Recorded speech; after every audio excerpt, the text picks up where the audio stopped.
We are finished. We are done. All we need to do now is export this out as a PDF file for print. We've done this before. This should be absolutely no problem for anybody to do, but I do want to make a note that we are going to do this slightly different than we have in the past because we have this bleed that isn't really a bleed, and we have to make sure that we are including that in the piece that you're sending out. So we are going to go to File now, and we're going to Save As, and we are saving this as Culture. Remember to include your initials, please, so I know who you are. Save this as a PDF. Now, instead of selecting All, which is what we normally have done, we're going to select Range, and we're selecting 1 to 2. The reason we're doing that is because over here, remember when we built this, 1 is the outside, 2 is the inside. Outside artboard incorporates the outside fold in, outside center, and outside right. The inside artboard contains the inside left, inside center, and inside fold in artboards. We don't need to duplicate those. If we saved all of them, you would save each one of those individually, and I'd have the first artboard to look at, and the second artboard to look at, and then there'd be a third one, and the fourth one, and the fifth one, and the sixth one, yeah, and on and on. It's too many.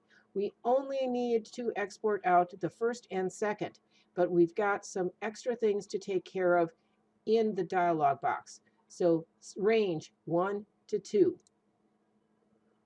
Press quality. We always want to have press quality. We also want to double check the compression.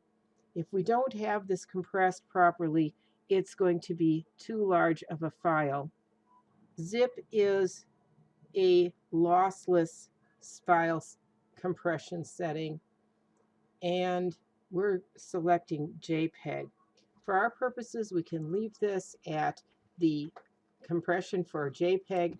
Generally, if I was sending this out, I would probably use a zip compression because it's going to be a little bit higher quality, but for our purposes, what we're doing right now, that automatic JPEG is just absolutely fine. But now we're going to skip down to marks and bleeds. And this is the issue that we didn't have.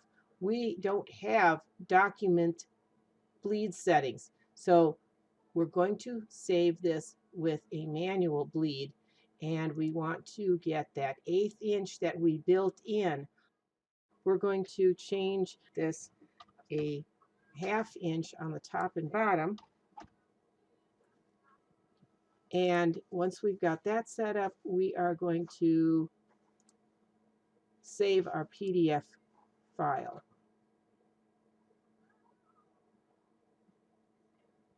And by placing in that extra 1/2 inch at the top and bottom, it's going to give us our fold lines. So we will see those. Otherwise, we wouldn't have those to look at. That's how you save this. And this is then the file that you are going to submit to me.